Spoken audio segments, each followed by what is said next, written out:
निर्गमन 34। फिर यहोवा ने मूसा से कहा, पहली तराखियों के समान पत्थर की 2 और तखराई चट ले। तब जो वचन उन पहली तंबुओं पर खिले थे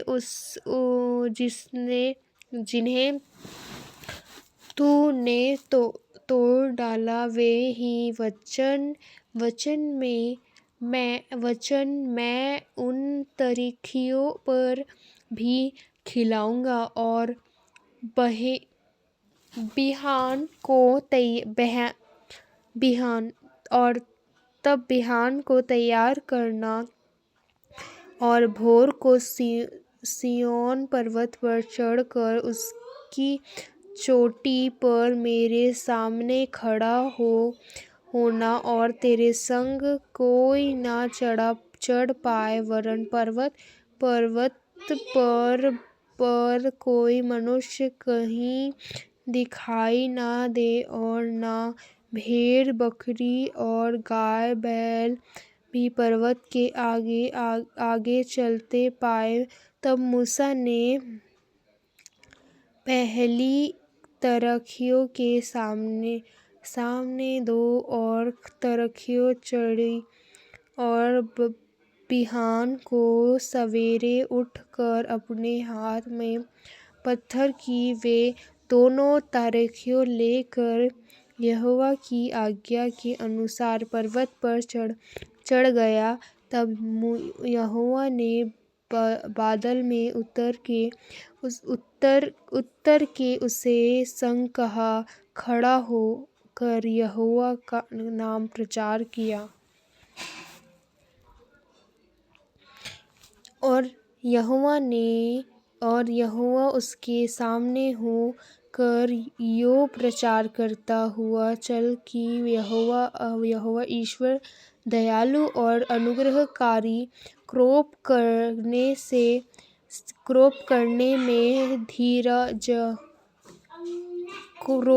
करने में धीरजवंत और अति करुणामय और सत्य,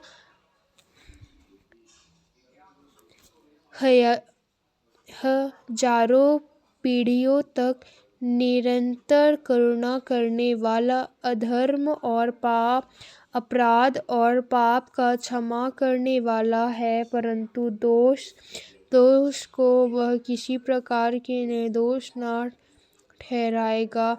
वह पितरों के अधर्म का दंड उनके बेटों वरन पोतों और परपोतों को भी नहीं देने वाला है। तब मूसा ने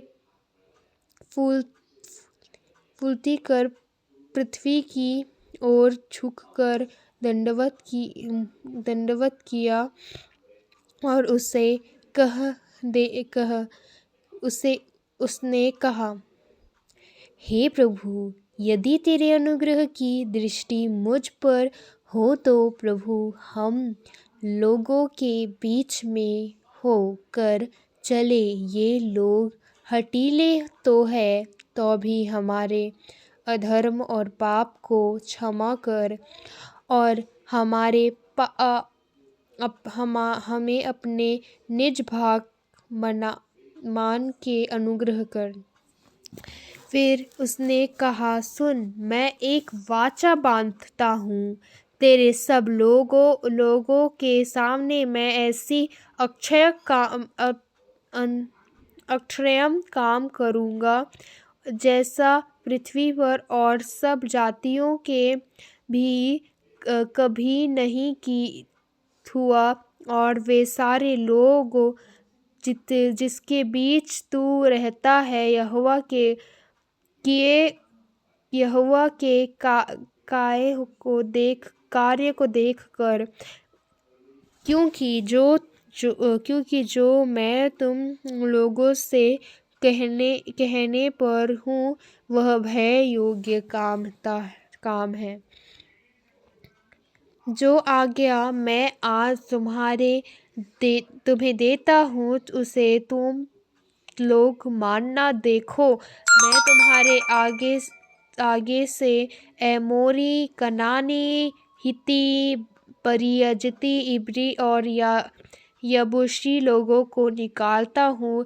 इसलिए सावधान रहना कि जिस देश में तू जाने वाला है उसके निवास योग्य से वाचा ना बांधना। कहीं ऐसा ना हो कि वह तेरे लिए फंदा ठहरे, वरन उनकी वेदियों को गिरा देना, जिनकी लोटों को तोड़ डालना और उनकी शेर नामक मूर्तियों को काट डालना, क्योंकि तुम्हारे किसी दूसरे को ईश्वरक्ष करके दंडवत करने की आज्ञा नहीं, क्योंकि यहोवा जिनका नाम जलनानिश है वह जल कर उठने वाला ईश्वर है ही। ऐसा ना हो कि तू उस देश के निवासियों वाचा बांधे और वे अपने देवताओं के पीछे होने का विचार करे और उसके लिए बलिदान भी करे, और कोई तुझे नेवाते और तू भी उसके बलिपुष्प का प्रसाद खाए, और तू उनकी बेटियों को अपने बेटों के लिए लेवे और उसकी